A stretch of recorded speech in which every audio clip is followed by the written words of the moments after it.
My wife once divorced to try wealthy men, but fate had other plans. Hi, I'm Charles, I'm 42 years old, and I'm writing this while my ex-wife is probably crying in her friend's apartment after discovering that life isn't like the reality TV show she loves so much. But let's start from the beginning of this story that seems straight out of a dark comedy.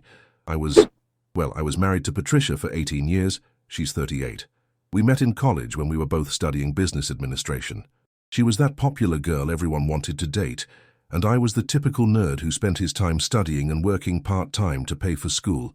I don't know how, but I managed to win her over, and for years I thought I was the luckiest man in the world. During the first years of marriage, things were pretty normal. I worked as an accountant at a mid-sized firm. Patricia worked in HR at a small company. We made just enough to live comfortably, nothing luxurious, but we didn't lack anything either. We had our two-bedroom apartment, a used but reliable car, and we could afford to go out to dinner once in a while.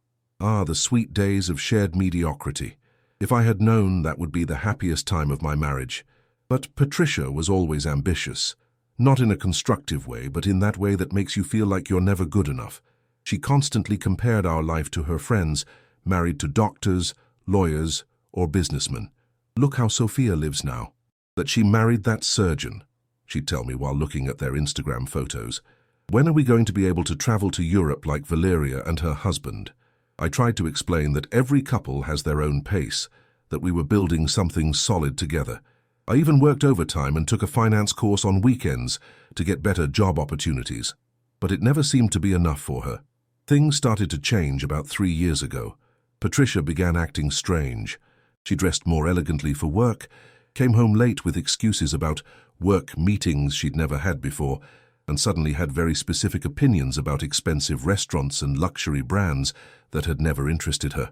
One day, she came home with a purse that clearly cost more than our monthly clothing budget. When I asked where it came from, she told me it was a thank you gift from her boss for a successful project. It seemed weird to me, but I decided to trust her. Mistake. Number one of many I was about to make. Gentlemen, when your wife comes home with a $1,000 purse and says it was a gift from the boss, it's time to start asking uncomfortable questions. But hey, love makes us blind. And apparently stupid too. The following months, Patricia became increasingly distant. She no longer wanted to watch movies with me on Friday nights. She was always tired when I wanted intimacy. And she had developed this habit of criticizing everything I did. If I cooked dinner, it was too salty. If I suggested going somewhere, it was too boring or not her style. But what really hurt was when she started making comments about my lack of ambition. Charles, you're already 40 years old and you're still just another accountant, she told me one night during dinner. My friends are married to men who have really made something of their lives. Doesn't it embarrass you that after so many years we're still living like college students? I tried to explain that I had been saving, that I had plans to eventually open my own accounting firm, but she just rolled her eyes. You always have plans, Charles, but you never do anything. I'm tired of waiting for you to decide to be a real man. The final blow came 6 months ago. Patricia came home one night and asked us to sit down and talk. She had that serious expression I knew well, the same one she made when she had made an important decision. Charles, she said, I think we need some time apart. My world stopped. What do you mean by time apart? I mean, I think we got married too young, that we never had the chance to explore other options. I've been thinking, and I think we should get divorced. Boom. There you have it, folks. After 18 years of marriage, it turns out she needs to explore options. As if marriage was a part-time job you can quit when you find something better. I asked her if there was someone else, if there was anything I could do to fix things. She shook her head and gave me the line that still makes me laugh to remember. It's not that there's someone else, Charles. It's that I want to give myself the chance to find someone who can really offer me the life I deserve. Someone successful, ambitious, who makes me feel proud to be by his side. Basically, she was telling me she wanted to trade me for someone with more money. With brutal honesty that I at least admire in retrospect, she explained that she had been testing the waters at work social events and had met very interesting men who had shown her that life could be different. Imagine, Charles, she told me with bright eyes, being able to travel to exotic places, dine at the best restaurants, not having to worry about the price of things. There are men out there who can offer that, and I deserve to have that opportunity. I was so shocked I didn't know what to say. The woman I had shared 18 years of my life with was leaving me because she wanted to upgrade to a more expensive model. I understand this might be difficult for you, Patricia continued, but think about it. You'll also have the opportunity to find someone who appreciates what you can offer, someone with more realistic expectations. Do you see the audacity? Not only is she leaving me for money, but she's also selling it as if it were a favor. Find someone with more realistic expectations, basically told me to find someone more conformist. How generous. During the following weeks, Patricia moved to her friend Monica's house while exploring her options. She explained that she didn't want to waste time with legal procedures until she was sure of what she wanted, so we would live separately, but technically still married. In those weeks, I found out from mutual sources that Patricia was frequenting expensive social events, dating different men, and basically living the single life she had apparently been craving. Monica, who I had never liked but was at least direct, told me that Patricia was specifically hunting men with a certain economic level. I told her she was crazy, Monica confessed to me one night when she called, supposedly to ask how I was doing. I told her she had a good husband who loved her, but she insists she deserves something better. Frankly, Charles, I think she watched too many Hollywood movies.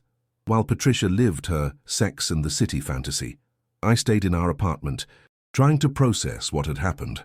At first I was devastated. 18 years of marriage thrown away because I didn't earn enough to maintain the lifestyle she wanted. But after a few weeks, something changed in me. Instead of continuing to feel sorry for myself, I decided to focus on projects I had been postponing. I had free time. I didn't have to ask anyone's permission for anything, and for the first time in years, I could make decisions without hearing constant complaints. That's when I remembered something I had kept secret all these years. And here, dear friends, is where the story gets interesting, because it turns out Patricia had been living with just another accountant who had some little secrets tucked away. You see, about 7 years ago, my maternal grandfather passed away and left me an inheritance that I never fully mentioned to Patricia. It wasn't out of malice, but because my grandfather had been very specific. The money should be invested wisely and not spent on unnecessary luxuries. He was a very traditional man who believed in the value of hard work and frugality. The inheritance consisted of a commercial property in an area that wasn't very valuable at the time, but that my grandfather believed would develop over time. There was also a considerable sum of money that I invested, following his advice in conservative investment funds. During these years, I never touched that money. I saw it as my retirement plan, or my security for future emergencies. Patricia knew I had inherited something, but I told her it was a small sum I had invested for the future. Technically, I didn't lie. I just omitted the real magnitude. While she was busy exploring options, I decided to review my investments in more detail. To my surprise, the area where my grandfather's property was located had become a highly sought-after commercial area. Several developers had been sending me offers for the property over the past few years, but I had never paid much attention. After investigating a bit more, I discovered that the property was now worth almost 10 times what my grandfather had paid for it. The investments had also grown considerably. Without realizing it, I had become someone with assets that would make Patricia regret her words about my lack of ambition. Plot twist, ladies and gentlemen. It turns out the just another accountant had more money than the gold digger had imagined. The irony is, so sweet it gives me diabetes. I decided it was time to take control of my life. I contacted a lawyer specializing in divorces and explained my situation. He advised me to be discreet about my finances until the papers were ready, especially considering that Patricia had been clear about her economic motivations for the divorce. I also contacted some of the developers who had shown interest in my property. After several meetings and negotiations, I agreed to sell part of the property, while keeping the most valuable section for future developments. The sale left me with a sum that, honestly, I had never imagined having. Meanwhile, Patricia continued with her exploration. Monica kept me informed, probably because she found the drama amusing. According to her, Patricia had had several dates with promising men, but things weren't going as she expected. It turns out that really successful men aren't looking to marry women who leave their husbands for money, Monica commented sarcastically. Who would have thought that would be a red flag? Apparently, Patricia had discovered that truly wealthy men could afford to be selective, And a 38-year-old woman in the process of divorce who openly admitted she was looking for financial security wasn't exactly what they had in mind. After 2 months of exploration, Patricia called me to ask if we could talk. She sounded different, less sure of herself. We met at a coffee shop near our old apartment. She looked tired, and for the first time in a long time she wasn't wearing expensive clothes or excessive makeup. "Charles," she said after ordering her coffee, "I've been thinking a lot about us." "Oh, really?" I replied, keeping neutral. "I think maybe I was too hasty. I've been exploring, as I told you, but I've realized that maybe I was looking for things that aren't really important." Translation: rich men don't want a desperate divorcee, so maybe I should go back to the fool I to know will accept me. But I continue. She told me about her dates from the past months, men who only wanted adventures without commitment, others who turned out to be pretentious without real substance, and some who simply weren't interested in anything serious with her. "I've learned that money isn't everything," she told me, taking my hand. "What we had was real, Charles. It was solid, and I think I was a fool for throwing it all away." For a moment, a small part of me felt tempted to believe her. 18 years of shared history don't erase easily. But then I remembered all the disparaging comments, all the times she had made me feel inadequate, the cruel way she had left me for something better.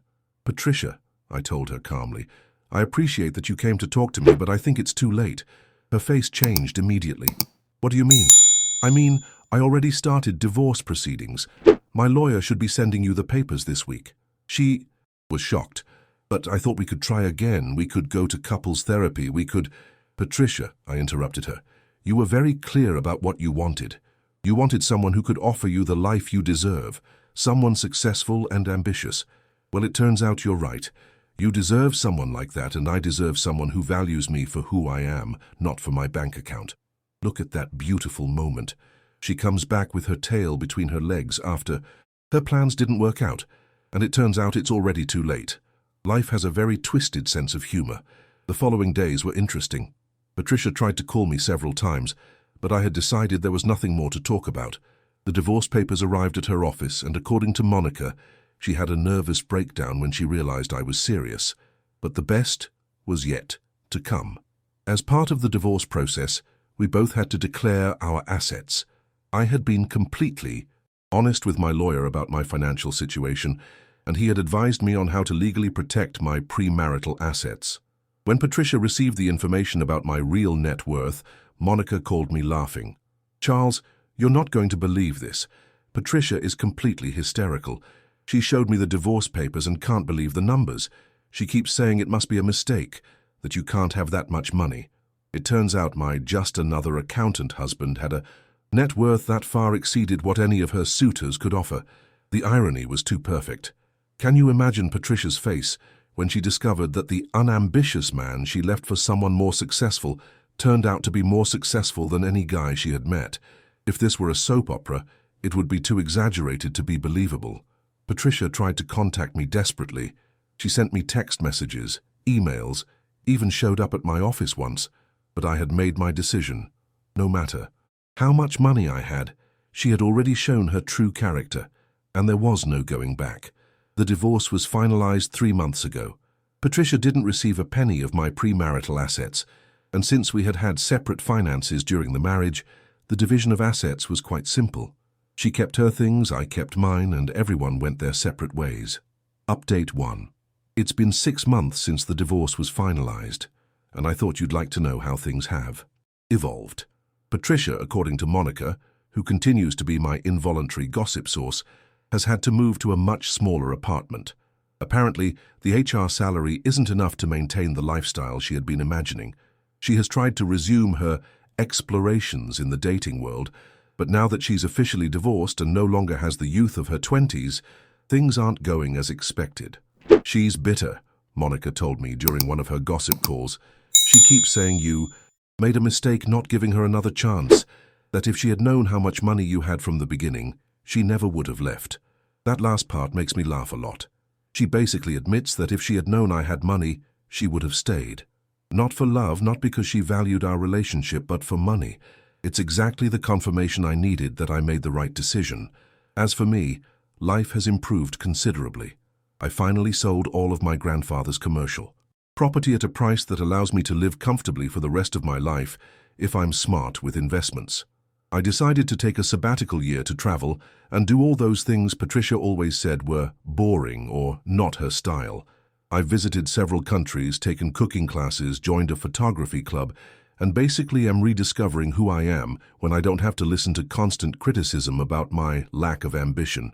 Life without a wife who constantly makes you feel inadequate is surprisingly relaxing. Who would have thought? I've also started dating someone. Her name is Elena. She's a history teacher, and she's 35 years old. I met her in a photography class. She's smart, independent, and most importantly, she didn't ask me how much money I have on our first date. In fact, she still doesn't know about my financial situation, and I like that.